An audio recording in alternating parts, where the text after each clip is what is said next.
This story happened in 2007, as far as I can remember. I was 11 back then, and my family and I went to Sri Lanka for our summer holidays. It was a normal vacation by visiting family there and enjoying the food. We were on a road trip with my uncle, auntie, and my cousin. We planned on visiting the temple, which was located on the southeast coast of Sri Lanka. We prayed, fed the holy cows there, and ate some really good temple food. My dad even cut his hair, as is tradition ritual when you're wishing someone the best of luck. So it was a pretty fun family day, as you say, with no complaints. It was starting to get a little dark, and by dusk, my uncle and my dad decided to look for a motel to stay for the night so we could get some rest before we had to head home the next day.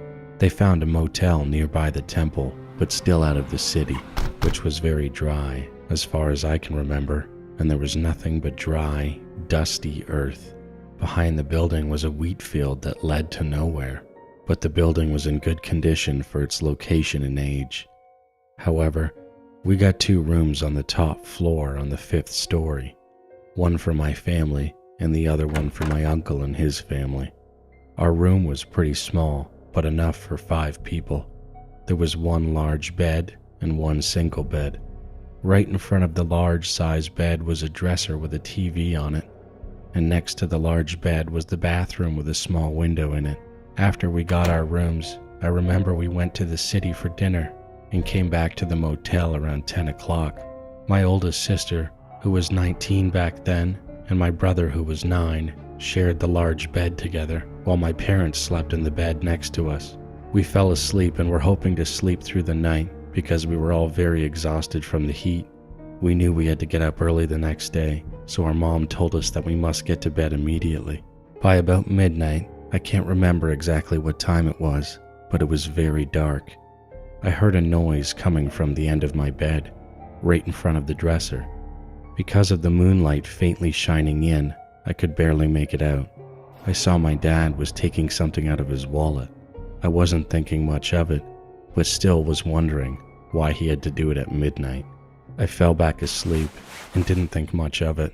A few hours later, I was awoken again, this time by the terrifying noise and scream from my auntie's room next door. I looked to my left and saw that my parents weren't in their bed anymore.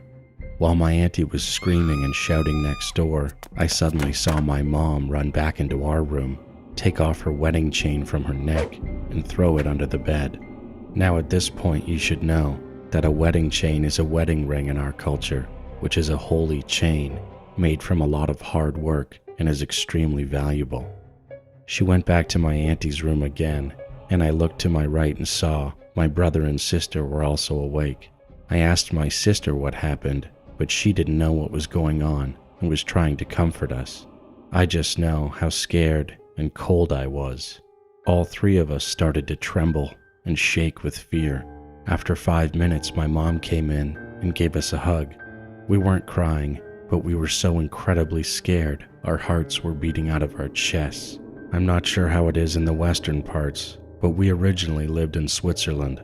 However, I noticed that in places like Sri Lanka, or anywhere in the southern parts of India, women tend to cry very loudly. As a child, this could be quite distressing. We weren't accustomed to such intense displays of emotion, especially when someone cried out in pain like my aunt did.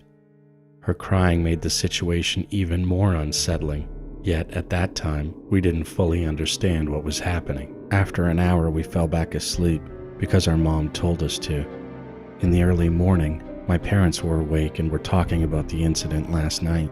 My mom started to tell the horror. By night, a burglar climbed up to my uncle's room on the top floor, right next to our room, and stole a $5,000 wedding chain from my auntie, and also the car key to our van. My uncle woke up because of a noise from the bathroom, investigated, and caught the burglar trying to flee out of the window. When he tried to grab him, the burglar fell out of the window to the ground and disappeared into the wheat field. They chased him through the wheat field, but couldn't find him. The guy escaped, and even the police couldn't find him. Thankfully, we got a second key for our van, packed up everything, and went directly home. Before that, My uncle wanted to make sure that the burglar hadn't left anything behind while running away, in hopes that we might find a clue. However, despite our efforts, we couldn't find anything. My auntie was sad and barely spoke while driving home because she was so traumatized by the incident. While we were driving home, my dad made sure he had everything and looked into his wallet and realized that a small picture of his father was missing, and so was his cash. That's when I realized that the man in front of the dresser wasn't my dad at midnight. It was the burglar himself. I don't want to know what would have happened if that guy realized that I was awake and looking at him.